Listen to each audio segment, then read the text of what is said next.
जय श्री कृष्णा दोस्तों। स्वागत है आप सभी का जीवन की सच्चाई यूट्यूब चैनल में। आज का विषय है कि पापी मनुष्य सुखी क्यों रहते हैं। टाइटल में आपने पढ़ा होगा, बस इस विषय पर आज की वीडियो है। केवल आपको एक एक शब्द ध्यान से सुनना है और अंत तक सुनना है।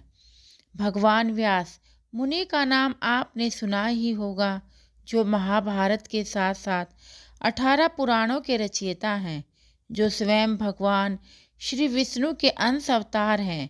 उन्हें भूत, भविष्य और वर्तमान को जानने की दिव्य दृष्टि प्राप्त थी। इसके साथ साथ वे कीड़े मकोड़े, पशु पक्षी तथा सभी जीवों की भाषा को समझते थे। एक बार की बात है, भगवान व्यास जी कहीं जा रहे थे, तो रास्ते में उन्होंने एक कीड़ा बहुत तेजी से भागते हुए देखा। तो व्यास मुनि ने उस कीड़े की भाषा में उससे पूछा, क्यों भाई, तुम इतनी तेजी से क्यों भागे जा रहे हो? क्या तुम पर कोई विपत्ति आने वाली है? तो कीड़ा कहने लगा, मैं इसलिए भाग रहा हूँ, एक बहुत बड़ी बैलगाड़ी इधर ही आ रही है, कहीं वह मुझे कुचल ना दे, इसलिए मैं अपने प्राण बचाने का प्रयास कर रहा हूँ। अपने प्राण तो सभी को प्रिय होते हैं। व्यास मुनि कहने लगे, हे भाई, तुम तो कीड़े की योनि में पड़े हो, तुम्हारे लिए तो मर जाना ही सौभाग्य है। मनुष्य यदि मृत्यु से डरे तो ठीक भी लगे, परंतु तुम इस शरीर को छोड़ने का इतना भय क्यों है? कीड़ा कहने लगा, महर्षि, मुझे मृत्यु से डर नहीं है।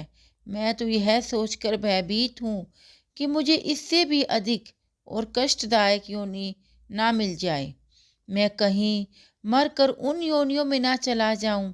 व्यास जी ने कहा कि तुम मत डरो, मैं तुम्हें जब तक मनुष्य शरीर में ना पहुंचा दूंगा, तब तक तुम्हारा जन्म जितनी भी योनि में होगा, मैं तुम्हें उन योनियों से छुटकारा दिलाता रहूंगा। यह बात सुनकर वह कीड़ा वापस से उसी रास्ते पर चला जाता है और बैलगाड़ी के पहिए से दबकर मर गया। मरने के बाद उसे कौवे की योनि में जन्म मिला। कौवे के बाद उसे सियार योनि में जन्म मिला। वह जब जब जहाँ जहाँ पैदा हुआ, व्यास मुनि ने जाकर उसे उसके पूर्व जन्म का स्मरण करा दिया, जिससे वह इस योनि से अति शीघ्र मुक्त हो गया। इस तरह वह कीड़ा जो भी योनि में जन्म लेता, व्यास मुनि उनका उद्धार करते रहे। इसी तरह वह चांडाल, शूद्र, वैश्य, क्षत्रिय और फिर ब्राह्मण का जन्म लिया। तब भगवान व्यास ने उसे मंत्र दीक्षा देकर अपना शिष्य बना लिया। उसे चारों वेदों का ज्ञान हो गया। तो एक बार व्यास मुनि ने उस बालक को, जो अभी 5 साल का ही था, नंदभद्र की शंका का समाधान करने के लिए भेजा।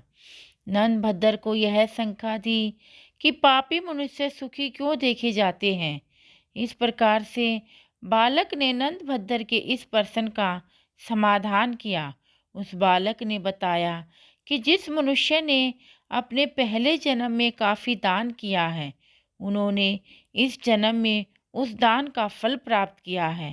कहते हैं, तमस भाव से जो धर्म किया जाता है, जो दान किया जाता है, उसके कारण ही लोगों का धर्म में अनुराग होता है और वे लोग अपने पूर्व जन्म के दान से इस जन्म में सुख को प्राप्त कर लेते हैं।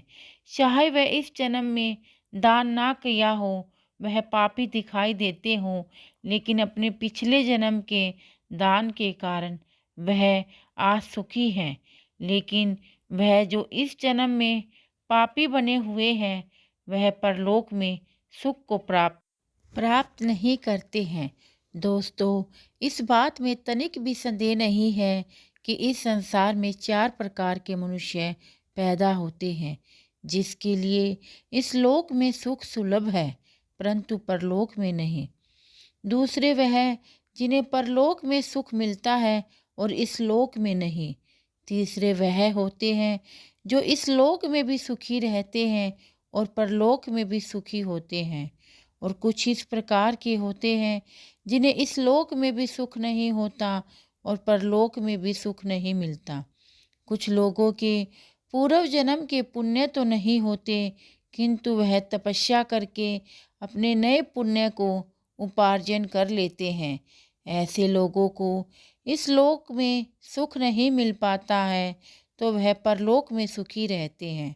जो पिछले जन्म के पुण्य से इस जन्म में सुखी रहते हैं और इस जन्म में नए पुण्य उपार्जन भी कर लेते हैं, जिसके कारण वह परलोक में भी सुखी रहते हैं।